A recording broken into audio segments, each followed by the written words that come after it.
Make this large enough. Okay, what we're going to do, you're going to create your target heart rate, and there's two methods discussed in the textbook. One of them is the heart rate reserve method, which is in box 4, and the other one is the target heart rate method, which is in box 5. If you scroll up to the top, the first 3 boxes are calculations that we're going to need to do in order to get the information to do box 4 and 5. So, first of all, we need to find out what our resting heart rate is. Your resting heart rate is basically how many times your heart beats in 1 minute. Now, your textbook recommends a 10-second count for a couple of reasons. Number one, it's shorter, but number two, and most important, if you're exercising and you stop exercising to get your resting heart rate, if you wait over the course of 60 seconds, your heart rate will drop down and you will not get an accurate count. This is one of the reasons why all the new technologies, the Fitbits, the heart rate monitors are very, very efficient. So if you're doing it manually, this is what we're going to do. Take your count for 10 seconds. And let's say, for example, you counted 10 beats in 10 seconds. That would give you a resting heart rate of 60. If you counted 8 beats in 10 seconds, you would have a resting heart rate of 48. I'm going to use the example of a resting heart rate of 12 beats in 10 seconds. This will give you a resting heart rate of 72. Down to box number 2. This is your maximum heart rate. Your maximum heart rate is simply a number that we take for your age to use for calculations to try to get what your target should be. The target number is a number that most of you will never come close to even reaching. You're not going to have a heart attack if you get to that number, but obviously by subtracting your age, we're going to basically lower the target number for older adults. Every year we get a little older. So if you are 20 years old, you have a maximum heart rate of 200.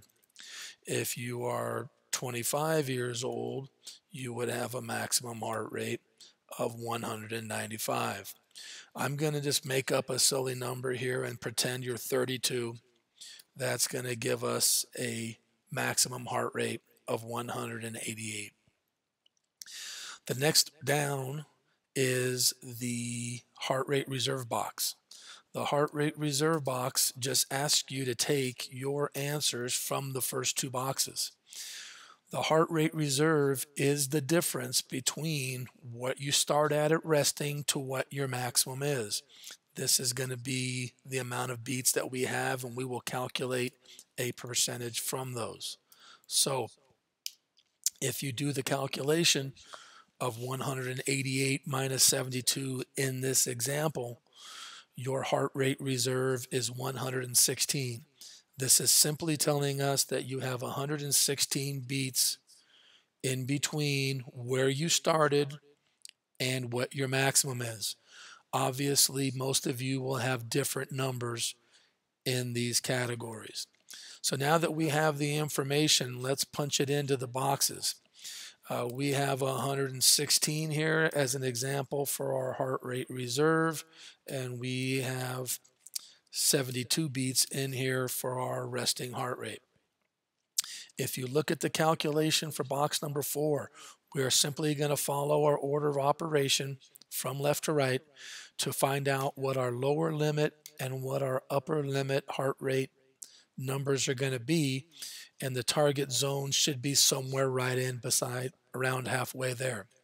So mathematically, if we take the heart rate reserve of 116 and multiply it by 0.5 or 50% and then add back where we started, that's going to tell us that our lower limit heart rate number is 130.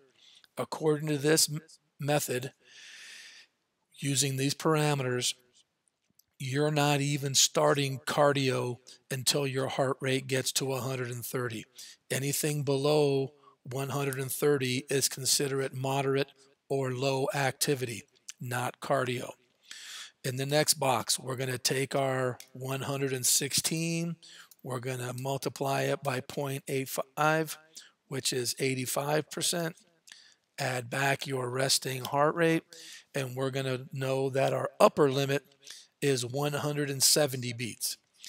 Most of the time, you will not get to 170. If you do get to 170, it'll be very short-lived because your aerobic metabolism, which is called the oxidative metabolism in the textbook chapter 3, will basically not be able to keep up, and the majority of the activity will be anaerobic or non-oxidative according to chapter 3. And if you read through it, you'll know that our anaerobic metabolism only lasts for a short period of time. So, as an example, if your resting heart rate was 72, you start walking, it'll go higher. You walk faster, it'll go higher. You start jogging, it'll go higher, probably into the 130 range. Hopefully, you'll try to keep it somewhere close to the 150 number.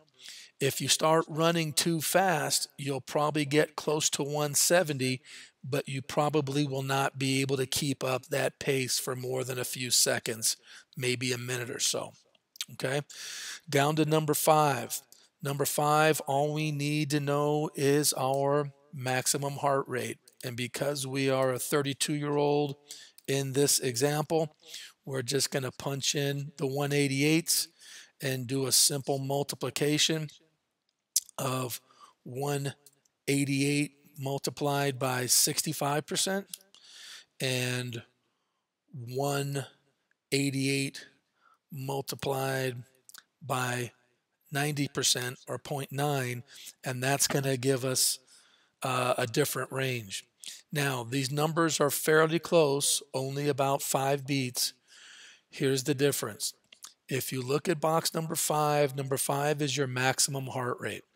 If you scroll up to box 2, your maximum heart rate is only dependent on your age.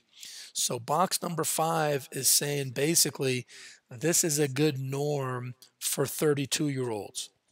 We all know that not every 32-year-old is the same. You have male versus female.